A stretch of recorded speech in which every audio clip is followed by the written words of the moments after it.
Paul Menard raced in the NASCAR Cup Series from 2007 to 2019. He had one victory coming at the 2011 Brickyard 400. His main sponsor was the family-owned hardware store Menards.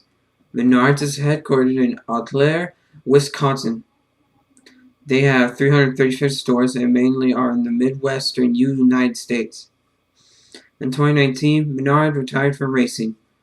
The 21 car for Wood Brothers would be taken over by Matt DiBenedetto.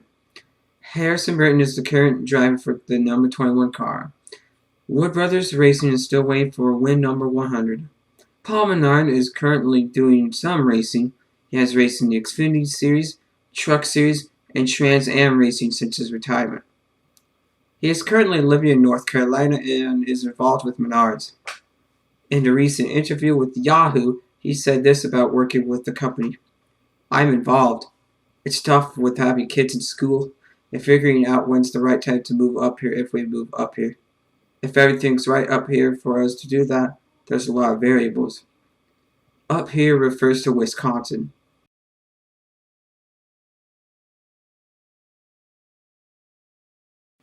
Chase Elliott was not looking good in the point standings after crashing out at Texas Motor Speedway. A good solid finish was needed going into the last race at Talladega. Chase would make a solid move to the top line of the track with a few laps to go. This move proved crucial as he ended up winning the race for his 5th win of the season and 18th of his career. This win gives him the points lead and advances him to the round of 8. His next race is at the Charlotte Roval on Sunday at 2 p.m. Eastern Time, and the race will be broadcast on NBC. This is the last race in the round of 12 before heading into the round of 8.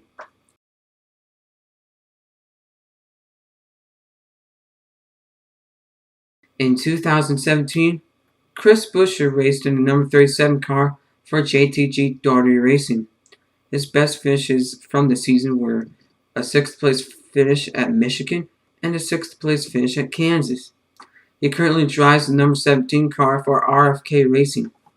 He even has a win with RFK Racing.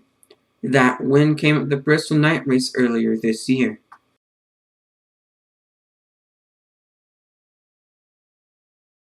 On Wednesday, Kevin Harvick and his team got an L2 penalty. Kevin Harvick was docked 100 points and his crew chief Rodney Childers was suspended for 4 races and fined $100,000 for a modification on a vendor-supplied body part. The team has submitted an appeal to the appeals panel in hopes of getting the penalty overturned. The next race Rodney Childers may be crew chief for Kevin Harvick at is the season finale at Phoenix Raceway.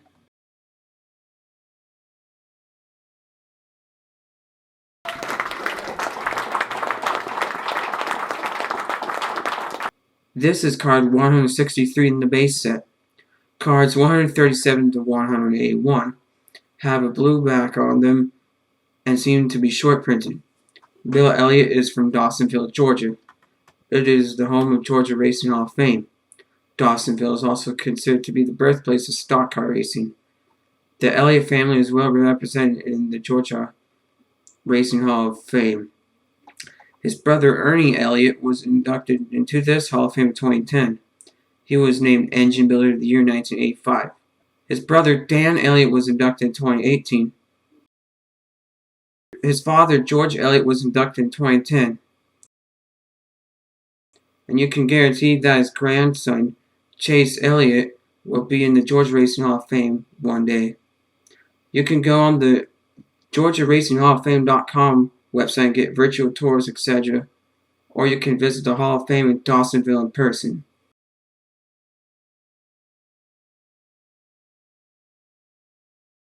Denny Hamlin finished 5th place at the Yellowwood 500 at Talladega on Sunday, October 2nd. He is currently 4th in the playoff standings and safely in position to advance to the round of 8. He will race at the Charlotte Roval on Sunday at 2 p.m. Eastern Time, and the race will be broadcast on NBC.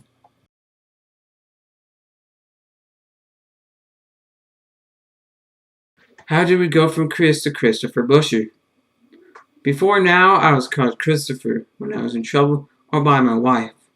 But I think probably the happiest person right now is my mom, Buescher said. The fact that everybody's using the name that she gave me on my birth certificate and finally got rid of the short name that I did so long ago. This is referring to Dale Earnhardt Jr. calling Buescher Christopher instead of Chris during telecasts in July. It has since become a running joke in NASCAR circles. On August 16th, Buescher tweeted out a picture of his name rail above the driver's door. It said, 3,000 likes and I'll change my name rail to Christopher this week, at Dale Jr. In 30 minutes, he had the 3,000 plus likes. Here was Christopher Buescher's response. Geez, guess I should have went for 10K. Y'all are quick messaging with our designer now. He wrote. The tweet has over 16,000 likes at this point. That is how we got from Chris to Christopher Buescher. Hopefully Panini will pick up on this and put Christopher on the 2022 NASCAR trading cards. Would you like to see a Christopher Buescher card next year? Or keep with Chris?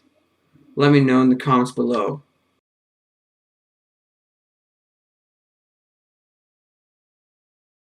Last week, Logano shared his thoughts on super speedway racing.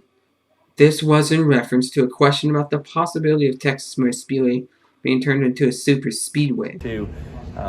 But do we need more super speedways, and is that the type of racing fans want to see? Because when you look at the way the people that finish up front in these super speedways lately are the ones that are riding around in the back. And do you believe that you should be rewarded for not working? Because that's what they're doing. They're riding around in the back, not working, not going up here to put a good race on. They're riding around in the back and capitalizing on other people's misfortune for racing up front, trying to win. I don't think that's right. That's not racing. I can't get behind that. So I always say it's a tax I have to pay to go race at real racetracks. And so my opinion is don't put more of those out there. And when you put that in the playoffs, it just kind of puts a wild card in there too. And I don't know if I agree with that either, but it is what it is. And, I'm not here, I'm complaining a lot, obviously, but that's something I feel pretty strong about. That I want to be at tracks where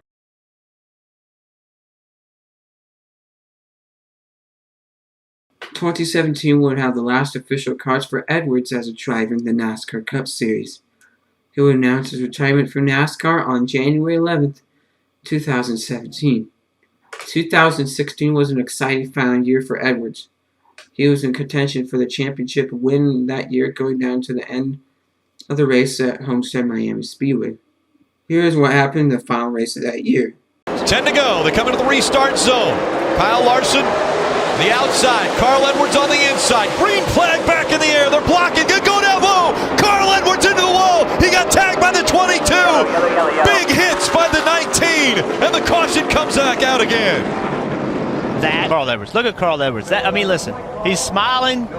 He goes up. He's having a conversation with everything on a line. He shook their hands.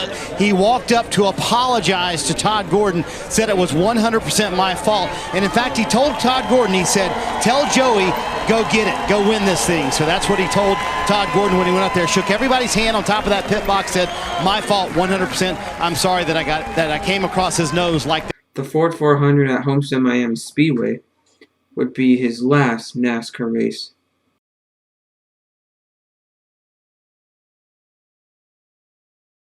Annett started his full-time Xfinity career in 2009 driving for Germain Racing the number 15 car, who also raced for them in 2010.